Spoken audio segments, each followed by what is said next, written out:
எங்கே போனேன்னு நினச்சிருக்க நீ?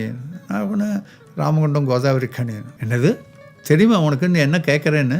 அந்த இடம் இப்போ தான் ஆரம்பிச்சுட்டுருக்கா. வீடுகள் கிடையாது, ஹோட்டல் கிடையாது, யாரும் கேட்கல இது வரைக்கும். எங்களுக்கு அதுதான் ப்ராப்ளம். வைப்பாங்க மனுஷால் அம்பிக்கணும். நாங்கள் எங்களுக்கு ரொம்ப நல்லா சந்தோஷமாயிடுச்சோம் ஒன்று அம்பிக்கிறதுக்காங்க போன்னு சொல்லிட்டு உடனே போட்டு கொடுத்துட்டோம். ஸோ அங்கே போய் பார்த்தாக்கா 6 வீடு தான் இருக்குது. அதுலேயும் நிறைய பேர் இருக்கா. அது ஒரு சின்ன ஒரு கிராமம் போல் தான் அப்போ இருந்தது.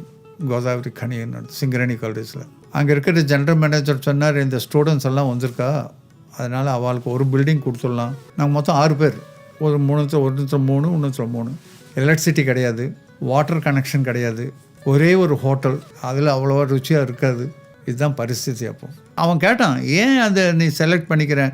நான் சொன்னேன், மைனிங்னாலே கஷ்டம். முதல்ல இந்த வயசுலேயே கஷ்டப்பட்டு இருந்துட்டாக்கா அதுவும் வளரும். அந்த கோதாவரி கன்னி ஆல்சோ இப்படியே இருக்க போகிறதில்ல. எங்களுக்கு ஒரு சீனியர் இதில் லெவலில் எங்களுக்கு தெரியும் என்ன ஆச்சு, எப்படி வந்ததுன்னு தெரியும்.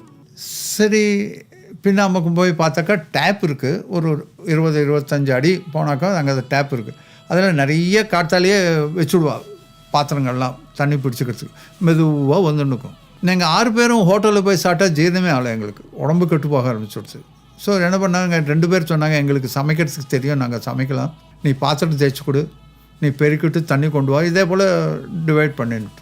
நான் பார்த்தேன், என்னது இவ்வளோ தண்ணி குறைச்சலாக வந்துருக்கேன்னு சொல்லிட்டு ஒருத்தர்கிட்ட மைன்ஸில் இருக்கிற ஒரு ஃபிட்டரை விட்டுட்டு இதே போல் தண்ணி வருது. ஓ, உங்களுக்கு என்ன சார், நான் வந்து பண்ணுறேன்னு. நான் என்ன பண்ணுவேன்னா, மைன்ஸ்க்கு போனப்போ எப்படி சுவாமி வந்து இங்கெல்லாம் வேலை கொடுத்தாட்டு, சேவாதெல்லாம் ஆகட்டும், மீதி பேர் ஆகட்டும், வேலைக்காரர்களாகட்டும், அவளுக்கெல்லாம் ஆப்பிள் கொடுக்கறது, சாப்பிட்றதுக்கு கொடுக்கறது, ட்ரெஸ்ஸு கொடுக்கறது, இதெல்லாம் அப்போது கேள்விப்பட்டிருக்கேன், ஒரு வாரத்தை பார்த்துருக்கேன்.